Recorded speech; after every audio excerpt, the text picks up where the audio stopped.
All right, welcome back. This week, we're talking with author Kiku Hughes about her graphic novel Displacement, which deals with Japanese incarceration. Of course, last week we just read John Akata's No No Boy, and next week we're reading George Takei's They Called Us Enemy.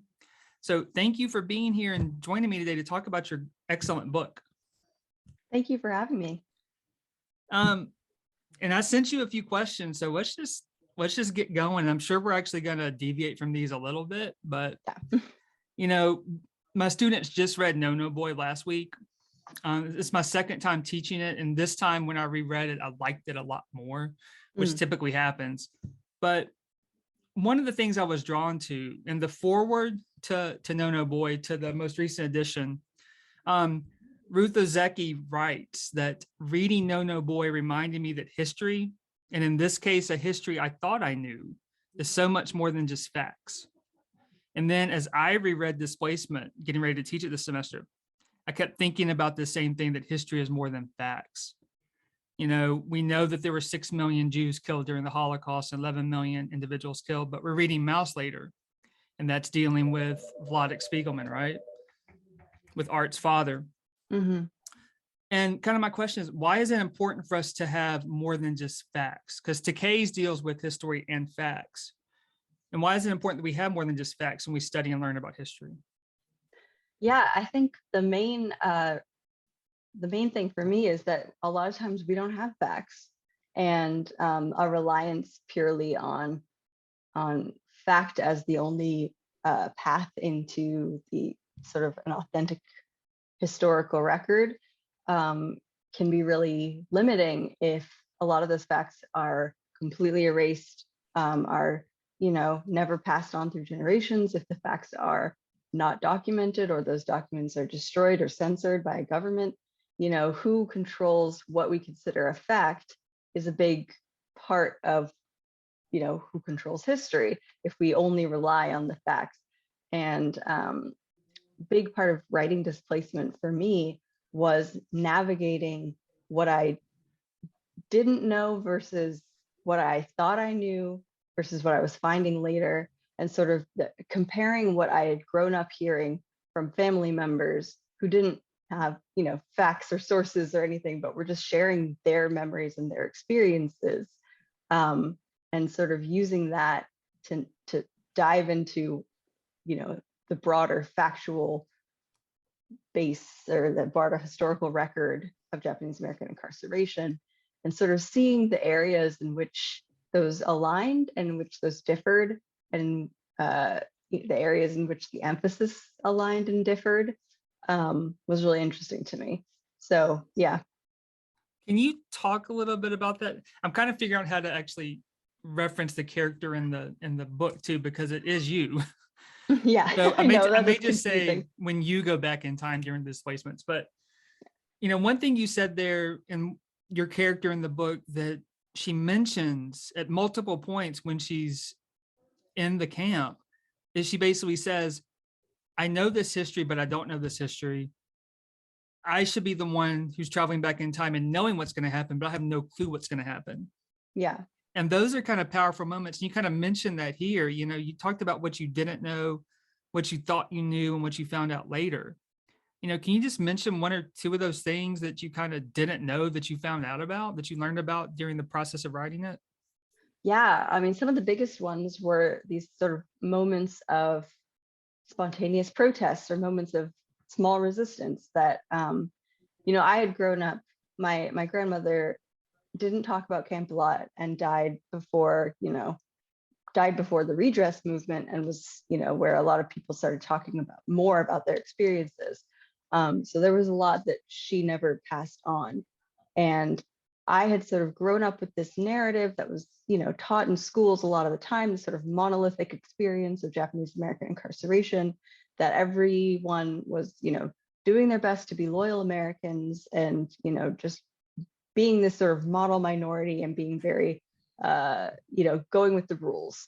And finding all these moments where that was just not true, where people were painfully aware that what was happening to them was very wrong, and were doing what they could within, reasonable safety, and sometimes not within safe means, to speak up about it and to protest it. As time specifically, I'd heard about James Wacasa's murder from not from my grandmother, but from my mom, from my grandmother. But I'd never heard that there was so much push to get his funeral, to get his funeral public and in the spot that he was killed.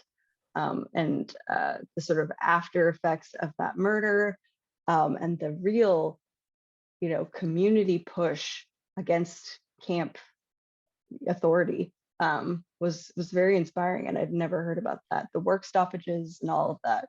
And see, I hadn't looked him up. You have that. I didn't know that he was based on someone, on a real individual. Yeah. You do have that page in the back. And maybe I just overlooked him. Yeah, with Korematsu, Akubo, Yeah. and the And others as well. And I didn't realize he was actually a real individual as well. Yeah, I think the page you're referencing is sort of a list of inspiring figures. Right. And unfortunately, we don't know a lot about James Wakasa, besides the fact that he was murdered by a camp guard. But it's one of the things that I have grown up knowing about. And it's one of these one of these stories that is passed down from families that, again, highlights the importance of this sort of de-emphasis of fact. Because I had grown up hearing, he was deaf and he had a dog that he was trying to get, and the camp guards thought he was escaping, so they shot him. But there are dozens of other stories of what people believe happened. Nobody knows what happened, because the only person who knows is that guard who shot him. And so that's a space where fact is less important than how a community that is under threat interprets what has just happened, and the danger that they are realizing, well, not even realizing, that they have seen and are now experiencing firsthand, that is very real to them. And that was one of the sections as I reread it. Like I said, memory is a thread that runs throughout this whole book. And when I reread this, the final panel in that section, I made my Twitter cover image because it's so powerful. And Thanks. I mean, let's just get into that, because one of the key themes is that power of memory. And perhaps the most powerful is when the community makes the memorial to Wakasa, right? And the camp director has it removed.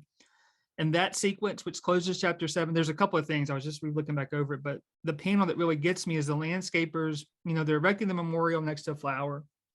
And then the final panel, though, shows the memorial removed by the camp director and the flower remaining. And the narration reads, "A memory is too powerful a weapon." So can you talk kind of about the power of memory, and especially when we're seeing the news with Mouse last week and all of that as well? Yeah, memory, I think, and that's sort of, again, one of the main themes of Displacement, is that memory is a community history that can't be censored and can't be removed by authorities that would have an agenda for doing so. And I think that is one of its most powerful, effects, or one of its greatest powers, is the fact that it is passed down through generations in a way that, primary source material may not be able to be. The thing about finding out sort of about the big fight for James Wacasa's funeral and for his memorial, was that it really showed to me that everyone, I'm sure not everyone, but a huge majority in the camp understood this importance, the importance of this moment, and of acknowledging it, and of saying this happened, because the camp was trying to basically already say it didn't happen, forget about it. And I think it was a big moment where the community itself was saying, if we just let them say that this wasn't a huge deal, that this didn't happen, they get to rewrite that history. And the fact that my grandmother didn't talk about camp much at all, but nonetheless, I grew up knowing about James Wakasa. His memory is in, everyone in Topaz. Everyone who's a descendant of somebody from Topaz has his memory now, because that community decided, we're not going to let him be forgotten, and we're not going to let this moment be forgotten. And I fully believe that if they had not made that active push, his memory would be completely obliterated, because that's not something the US government wanted to talk about or acknowledge. Well, And yeah. there's a couple of things that when you're talking about that stand out to me. We don't see him in the book. No. Right. So we don't see him, yet he's there, for one. And he exists. He existed Mm-hmm. in reality and exists now in our minds. And I'm thinking back to Lillian Smith. I think it's in The Journey, but she talks about the fact that nobody actually dies because of memory, basically. That she talks about visiting a couple and their son died. She never met their son. And she was like, I know their son through the stories they tell me, right? Right. So we know James Wakasa through the stories that your family passed down and through the story that you tell to a wider audience. And you mentioned too in that panel too, that it's too powerful a weapon.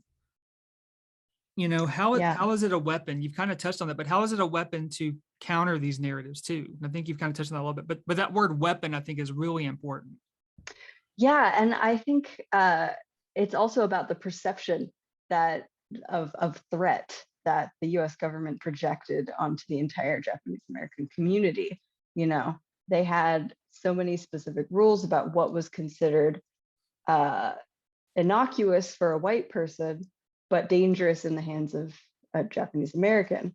And memory is one of those things. If this is a memory that a white family has, then it's fine. But this memory that this Japanese community has of this murder is dangerous to us.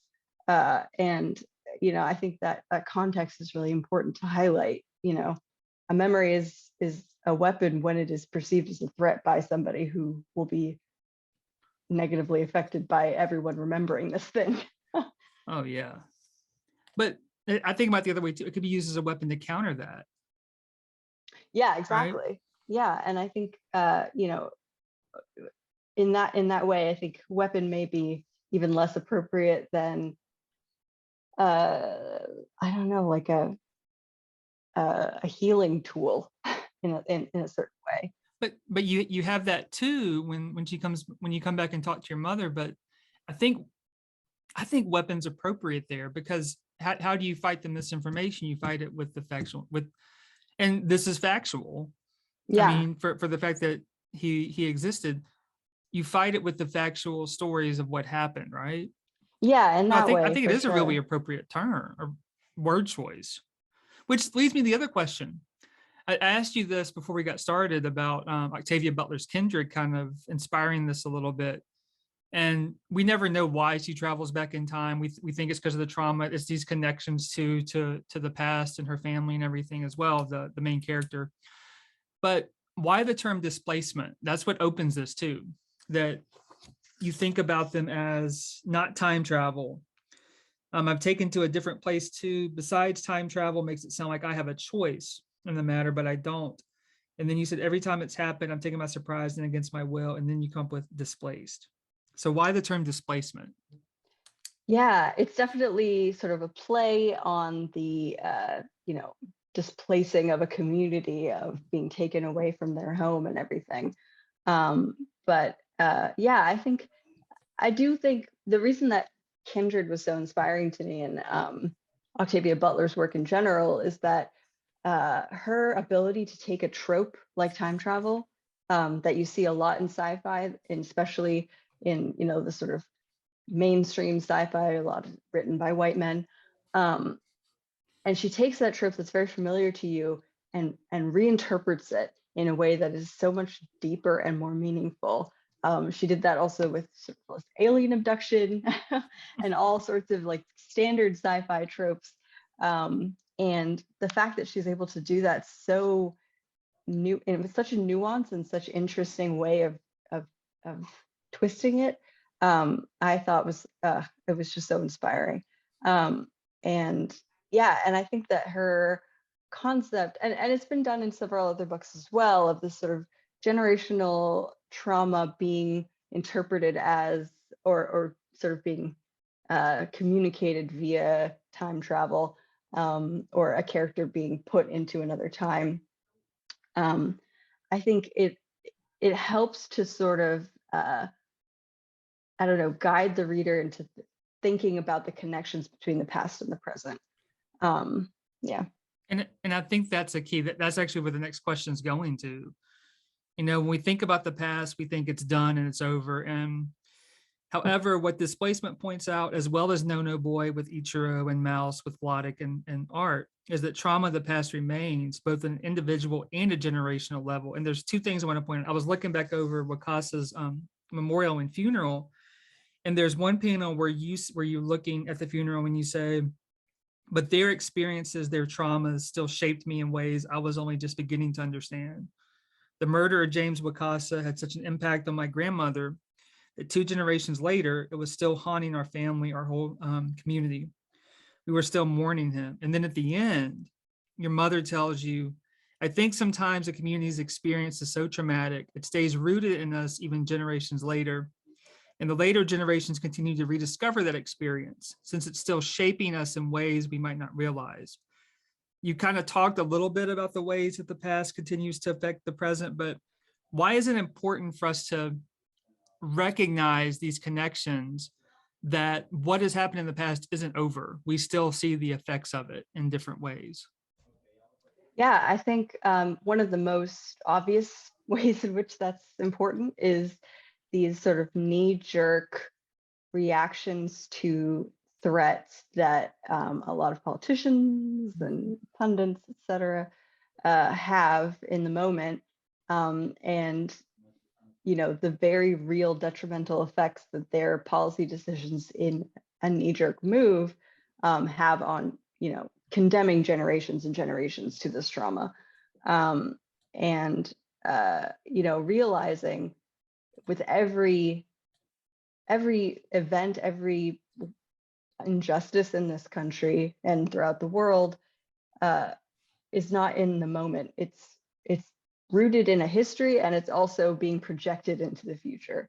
And the fact that politicians and people with this kind of power are able to just condemn an entire group of people into that sort of intergenerational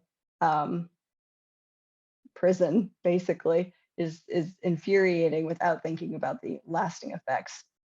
And yeah, go ahead. No, go ahead. I was just gonna say, one of the lasting effects that you mentioned and that Ozeki mentions actually in her forward to No No Boy is where the trope of the model minority comes from. And it comes partly out of this experience. Absolutely. And that is another thing that I sort of vaguely understood. My mom had talked about it to me before, because she was, she was a kid in the 60s. She, grew up with the civil rights movement, and that was sort of a dismantling of the model minority myth. There was a lot of pushback, but I had not really realized the extent to which the camp experience, primed the Japanese American community to be willing to accept this harmful label in a lot of ways, because after being told that you are, by very nature of who you are un-American, then 2 decades later having that flipped entirely and being like, you are the you are the best of the Americans besides white people, and having that sort of, I guess, like a love bomb almost. I can see why people were attracted to it, even though it was obviously rooted in anti-Blackness, even though it was obviously rooted in yet other othering of Asian Americans.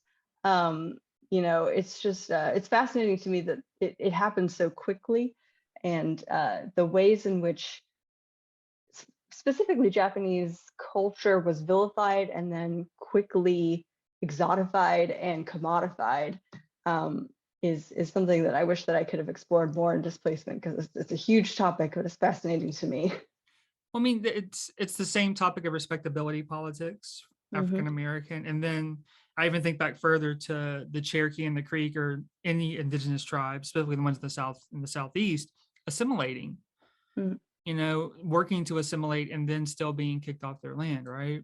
Right. So it's an old trope within different communities as well too, but just realizing the fact that it comes out of this and it comes out of that trauma and that Hmm. reaction to that trauma, I think is important. Exactly. Yeah. So one thing that I love about graphic novels is the way the medium provides us with information without telling us necessarily, right? And there's a couple of things we can talk about here, but it doesn't occur, and none of this occurs in lengthy prose with pages of description.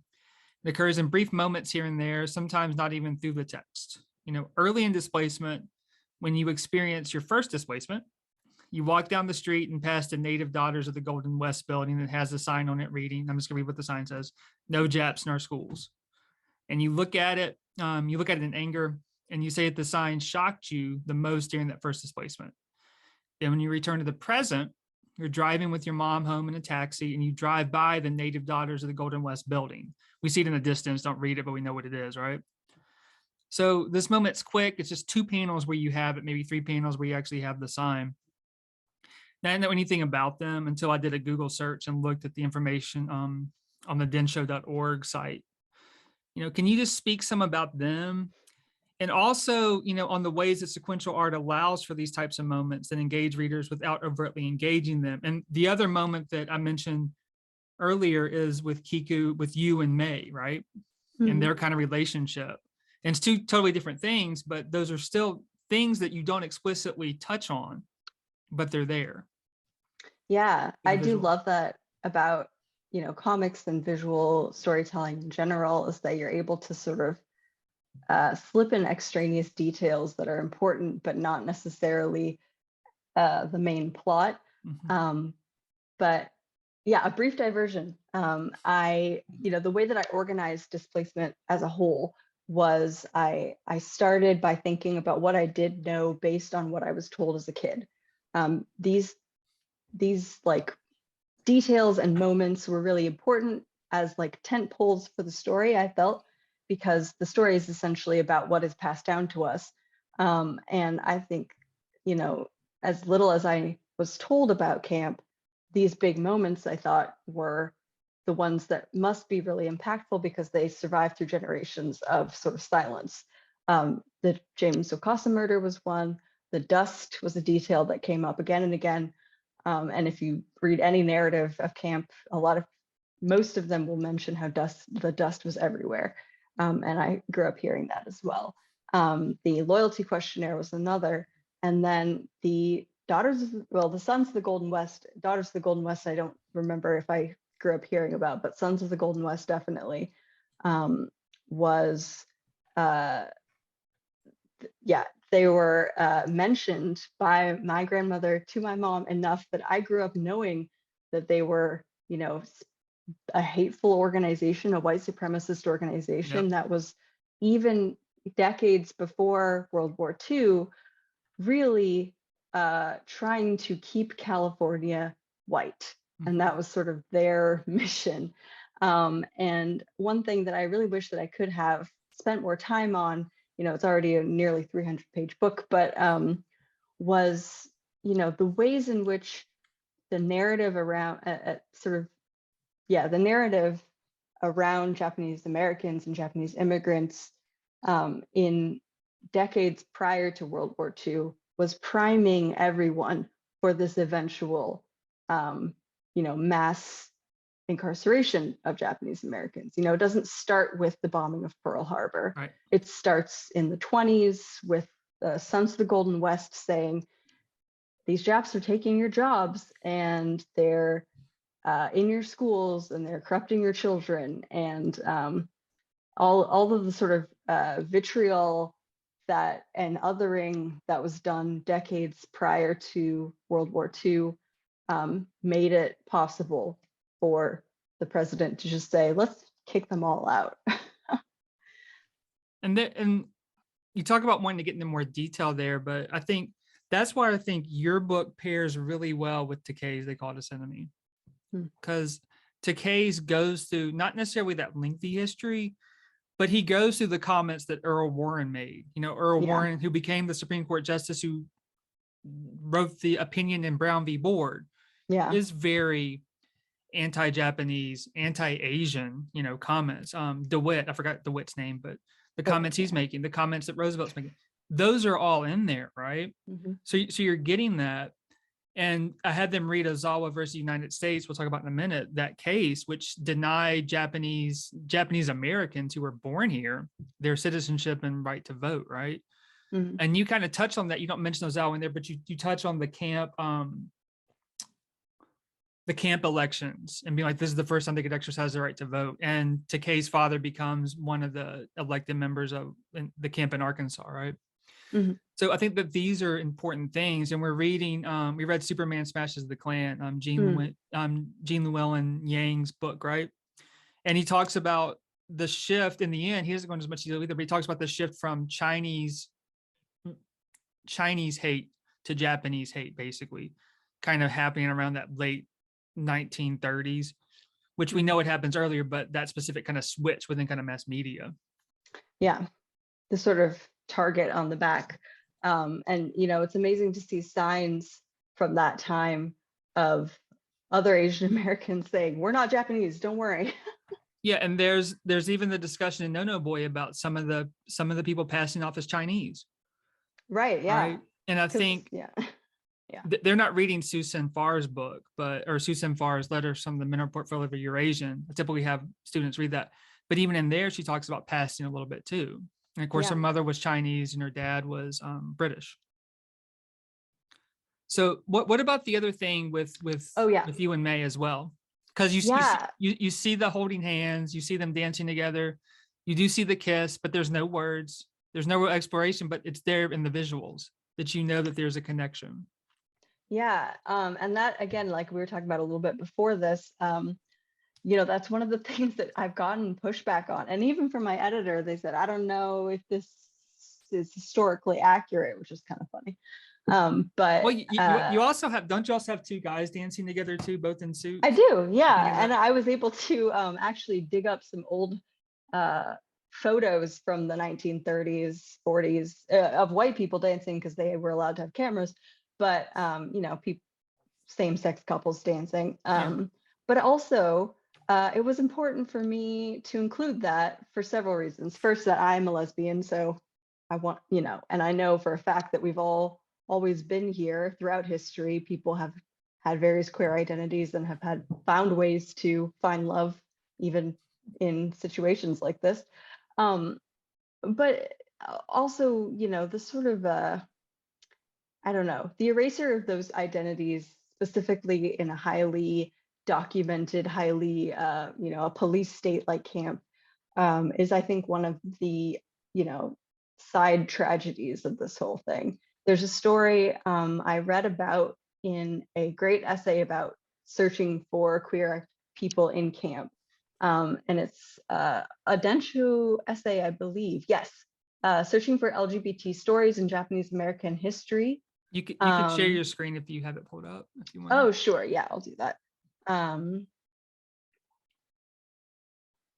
I can provide a link for it to students too. Oh, great. Yeah, I can put that in the chat as well. And the author talks about a man named Jiro Onuma, and he's one of the only documented gay men in camp that we actually, have any records of. And, there's photos that he kept of him and his boyfriend in camp. And, I don't know if they're in this article necessarily, but it was amazing to read that and to see sort of, that evidence that a lot of people were trying to tell me wasn't realistic, wasn't true, and seeing that Jiro lived that. And I actually included him in some of the panels because he wasn't Topaz. Yeah, so people, again, this is one of those things where people think they have fact, and then that fact turns out not to be true. Of course there were gay men in camp. Of course there were queer relationships in camp. And just the pushback against that specific thing, and it's a book about time travel, well, sort of, and people are like, well, this one isn't historically accurate. Like, no. Yeah, it goes to show that the sort of the things that we consider fact or things that we consider important truths are very dependent upon the culture. Yeah. And he looks like he's in that 116 panel with the at the dance. I was looking through that again. Um, yeah, I don't remember if he was, because he's a little bit older. He was an Okay. adult. Um, but he's definitely at the Wakasa funeral Okay. with his boyfriend. Yeah, most Well, of the ones in that 116 panel with the dance, their faces you can't see. So it's just based off the glasses and height a little bit. yeah. Yeah. Here I can share an image again from Densho. Thanks, Densho. Yeah, I didn't know about this site until like last year, right? When I Yeah. was teaching No No Boy for the first time. Um, yeah, so that's a photo that he kept that was later found after he died. But that's him and his boyfriend that they took together at Topaz. So people found moments, people found ways, like we always do. I'm sorry that I had dental surgery yesterday, so like I look like I'm smirking, but my Oh mouth's no. still a little sore. So, um, yeah, and there's so many moments in graphic novels that allow us to do that. I love the fact, and see, that's something that if you're just reading, when I read graphic novels or comics the first time, I read text first. I'm just going like quick, right? And you Yeah. have a lot of pages in yours that aren't text, and you Mhm. have to think about what's going on. And those moments that you're talking about, those lesbian or gay moments, right, are through the images and not through the text Yeah. itself. And when I read it the first time, I like the fact that those are in there, especially for students who may be LGBTQ, right? To Mhm. actually see themselves. Yeah. And then to have them actually go and search for, you know, what you were just sharing with us on the Den show, right? And that kind of Yeah. information, which kind of leads me to another question, because this class for educators, and your book did just come out. You said that you gotten pushback for that. Have there been any challenges to your book so far? I Um, guess I would say.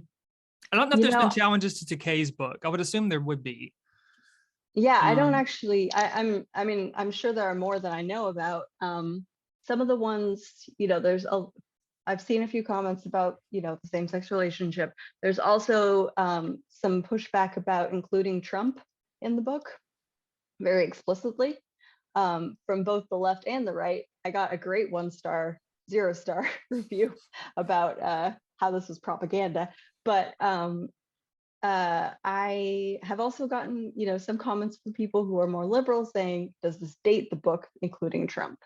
And, my argument for that is that, Trump's presidency and the rhetoric that he sort of incited throughout his campaigning and after is a part of this history, because Japanese Americans specifically uh, saw that and recognized it for what it was. And a yeah, lot of actually organizations, there was a lot of protesting that I went to at the time, and still by Japanese American grassroots organizations saying, we know what this is and we know what this looks like, and it can't happen. And one of those organizations that I'd shout out is Suru for Solidarity. It's a group that formed specifically in response to, these sort of concentration camps on the border, and trying to get them closed and trying to get families reunited, because, that is something that, isn't talked about a lot in the Japanese American concentration camp story, but there certainly were family separations all the time. Families getting, I fathers being mean, taken by the FBI to, Korematsu was one of them, right? yeah, He was. I exactly. mean, he wanted to get what was his dad back with his mother or something. I don't remember exactly. Yeah. There were a lot of instances where, fathers specifically were taken by the FBI to different camps and nobody knew where they went. There were situations I remember reading about, more things that I had not known about before. If you were mixed race, there was sort of this terrible choice given to the non-Japanese part of the family. Like, you can either go with your family into camp or stay and actually hold on to your possessions, the choice is yours. There was also an instance that was kind of harrowing where a father was taken by the FBI suddenly without any warning. But what they didn't know or bother to check was that his wife was dead, and his kids had no other parent in the house. So they came home to just an empty house, no dad, no parent. They had nowhere to go. And stories like that, I didn't know the full extent of. But yeah, so in response to a lot of the rhetoric that was happening in 2016, and of course the presidency, and even still, and a lot of reflection in the Japanese American community that we should have said something sooner, because of course these camps were open under the Obama administration as well. Right, and I was about to say they're still going on under the Biden administration. Exactly, and Syria for Solidarity is still an organization that is working to try to close those as well. So, well, yeah. the fact that you bring that in, there's a couple of questions I have with you bringing in, the last presidency, because Takei does that too, and his team. And when I asked Justin about that, he was basically like, we were almost already in print and we saw this happen, so we had to say something about it. So at the end of that book, there's actually a section too, drawing that direct correlation. And in your book, what it is we see your mom watching the news and his speeches too. Did that kind of actually happen? Those kind of conversations around those speeches? There's a couple of speeches that you have of him in there, and even who's the guy at the end? I had to look him up. Oh yeah, the advisor who specifically was like, "There's precedent." Yeah. Yeah, I don't remember his name. I don't either. But anyways, but were those things actually conversations you had with your mom? Absolutely, and one of the first things that sort of drove me to actually starting to write Displacement was an event that we went to that was, I think, co-hosted by Densho at the Seattle Public Library. That was a reflection on the lasting impact of Japanese American incarceration and how it relates to the rhetoric being used by the Trump campaign. And it was a great event, and I love public libraries for having events like that. It really sort of helped me understand how these things relate. And I went to that with my mom, and we sort of talked about it at the time. That is why I think it is specifically a part of Japanese American history, because even though, of course, these camps were open prior to the Trump administration, the vitriol and the rhetoric that he used in his campaigning was specifically, I think, an eye-opener to a lot of Japanese Americans. Like, we should have been keeping an eye out for this earlier, but this specific rhetoric is one that we recognize. Well, I mean, that leads us to a whole broader question of which we can't talk about and I want to talk about, but something maybe for students or listeners to think about is the fact that the thing with Trump was the blatant rhetoric. Mm-hmm. Yet, as you know, these were started under Obama. They're continuing under Biden. Is it the rhetoric intensifies it and highlights it? So connecting these things too and knowing where they start is important. That's why reading is important. If you like one of the things, as you know, that I had students read, and I don't usually have them read court cases, but I think Ozawa is important because neither you nor Takei nor Okada mention Ozawa. But there's mention in each of those books, No Boy, Displacement, and They Called Us Enemy, about the fact that Japanese immigrants cannot become citizens, for one, and that Japanese Americans, so Japanese born here, cannot become citizens and vote, right? And that traces back to Ozawa, which was a Supreme Court case in 1922. And I don't remember when he came over, but he came over and actually went to high school in California, went to college in California, lived in the US for 25 years, was in Hawaii before Hawaii was a state. I think this may be a different guy, but he left. There was an order about immigration in 1917, and he came back and he was denied citizenship. This may be a different case, but he was basically denied citizenship because he was, a Japanese immigrant. And it went to the Supreme Court. And I'm not going to read everything from this, but I think there's some quotes that I think are really kind of telling from Ozawa that we need to kind of think about.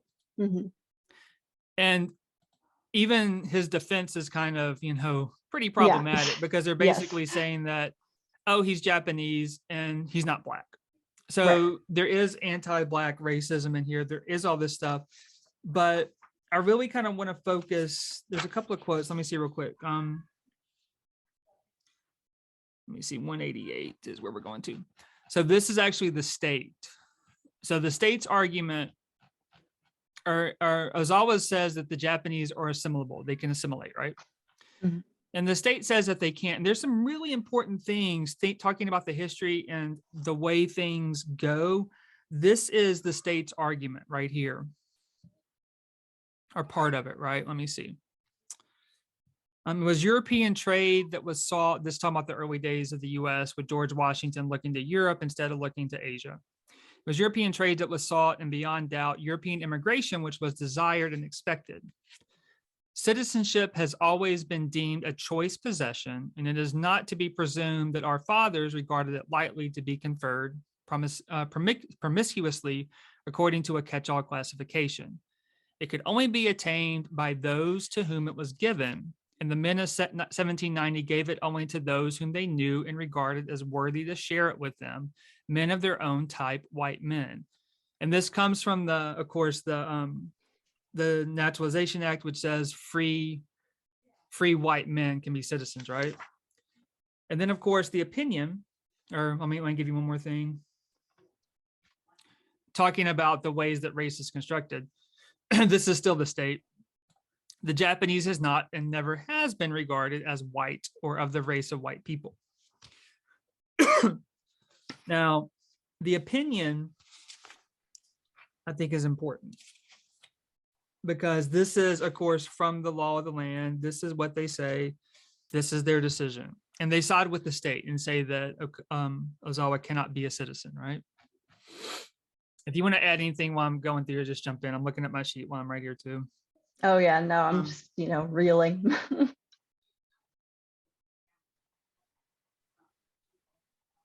I'm just gonna get to the last kind of horrendous quote. I just think we'll do that. Let me see real quick. Yeah, right here. Okay. On the behalf of the appellant, so Ozawa, it is urged that we should give to this phrase free white men, or free white person right here is what he's talking about, on the meaning which it had in the minds of its original framers in 1790, and that it was employed by them for those sole purpose of excluding the Black or African race and the Indians then inhabiting this country. It may be true that these two races were alone thought of as being excluded, but to say that they were the only ones within the intent of the statute would be to ignore the affirmative form of the legislation. This is what gets my blood boiling right here. I mean, all of this, but this. The provision is not that Blacks and Indians shall be excluded, but it is in effect that only free white persons shall be included. The mental gymnastics to even say that statement. The intention was to confer the privilege of citizenship upon that class of persons whom the founding fathers, knew as white, and to deny it to all who could not be so classified. It is not enough to say that the framers did not have in mind the brown or yellow races of Asia. It is necessary to go farther and be able to say that had these particular races been suggested, the language of the act would have been so varied to include them within its privileges. As said by Chief Justice John Marshall in Dartmouth College versus Woodward, in deciding the question of constitutional construction, it is not enough to say that this particular case was not in mind of the convention when the article was framed, nor of the American people when it was adopted. It is necessary to go further and to say that had this particular case been suggested, the language would have been so varied as to exclude it. I mean, this is basically like, what's the term? Just looking at the Constitution for what it says, right? Without taking into account what's going on. I forgot what that term is. But the point, that they're doing this, and then they even go further on in the opinion. Let me get this last thing. I just had this marked too. I apologize. In their kind of final arguments, it is sufficient to ascertain whom they intended the fathers to include, and having ascertained that, it follows as a necessary corollary that all others are to be excluded. The question then is, who are comprehended within the phrase free white persons? Remember, this is 22. I mean, height of the eugenics movement. Undoubtedly, the word free was originally used, but they're parsing out the language too, right? And it's just, when you're talking about the connections between kind of history and the present, this is a clear connection that draws you from the founding, which if you look at a lot of the founding documents, even people writing there, de Krevka's Letters to an American Farmer classifies anybody from Europe basically as somebody who immigrated here, good. Like anybody who's American is European, white European, Western European, typically, right? And then you get free people of color arguing that we're citizens too, right? In the 1830s. Then you move up here to the Chinese Exclusion Act in the late 1800s. Then you move to this. Then you go to Japanese. There are links that are drawn. Exactly. Yeah. And then further, like you're saying. Yeah. And it really just, I mean, it's amazing just how obvious it should be to anyone that these sort of racial classifications are just that. They're a hierarchy. They're a class, not a biological like determinant. I don't know. But they are a means of. They're not biologically determined. Yeah. They're a means of creating a hierarchy within a society that tried to pretend it didn't have that kind of hierarchy.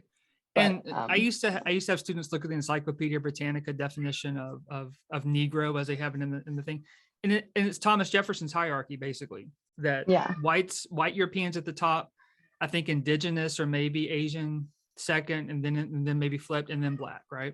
Yeah. And that was the Enlightenment, Western Europe Enlightenment ideas of racial hierarchy. All this stems out of that. Well, and that Enlightenment that was saying, we the god kings, etc., and the sort of peasant serf relationship is so barbaric. But here's the real truth: is that the races are the ones that are the hierarchy. It's just creating that same system with different boundaries.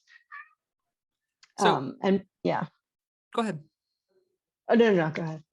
Well, I was gonna say, let's end on this because now we got to wrap up. So, in the book, you realize that with the more people you meet, that patriotism has many different meanings, and we see this in No Boy with Ichiro when I forgot his friend's name, Kenji, and then even other people he meets there, right?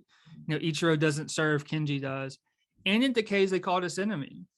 They come to the same conclusion, and there's a page in Decays where he shows people who answered yes, and no, and then I think somebody else, and he says they're all patriotic in their own way.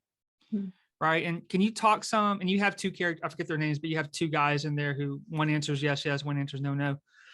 Can you talk some about how this discussion of patriotism, or more specifically, the importance of standing up for one's beliefs and principles, is important?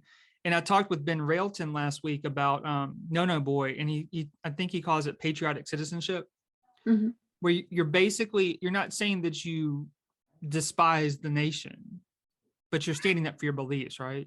And it goes to James Baldwin's quote of, I'm an American citizen, because of that, I have every right to, critique her, basically, right? Yeah, or a duty even. Right. One of the things that I grew up hearing about was that No boys were troublemakers, etc. And that's sort of a thing that I think a lot of people in the Japanese American community kind of had to grapple with as history unfolded and as events as there was more reflection upon what was actually happening. And then of course I went to the switch where I was like, oh, actually the No boys were doing this really amazing thing, and I really respect their bravery for being able to do that. And why wouldn't my family, why wouldn't people who said yes have done that as well? And that sort of frustration that I think especially in my mom's generation, who were going through the civil rights movement, had that frustration with people in camp, like, why didn't you fight? Why didn't you do something? And what I really wanted to explore in Displacement with various characters, and I was careful not to give any speaking roles to anyone real besides my family, but I wanted to create characters that really represented different points of view throughout camp. And one of the things that I wanted to make sure I included was not only people who were like, I'm answering no because it's wrong what they're doing, and I'm not going to serve for a country that is imprisoning my family, But I also wanted people who were answering yes, yes, because they had a lot to lose. They had a lot at stake, and were rightfully terrified of what the consequences would be. And, you know, people who had family members who were still being held by the FBI, people who were the only breadwinner for their family, people who didn't have a lot of options that I felt would be, you know, safe for them to do. So saying yes, yes seems small, like a small concession when your whole family's life is on the line. So, you know, the sort of grappling with that kind of questions, you know, who is able to take these risks and who isn't. And I think those are important questions to have. And I think each of these books deals with that. And I'm even thinking about Mouse. I think Mouse deals with that too, within Auschwitz, within the camps, right? Those decisions you have to make to actually, you know, survive, for one thing, but then also to stand up for your beliefs and to fight for your beliefs as well. Yeah. So thank you for taking the time and speaking with us today. Yeah, thanks so much for having me. And thank you for the book. If you haven't picked it up, of course, go out and pick it up.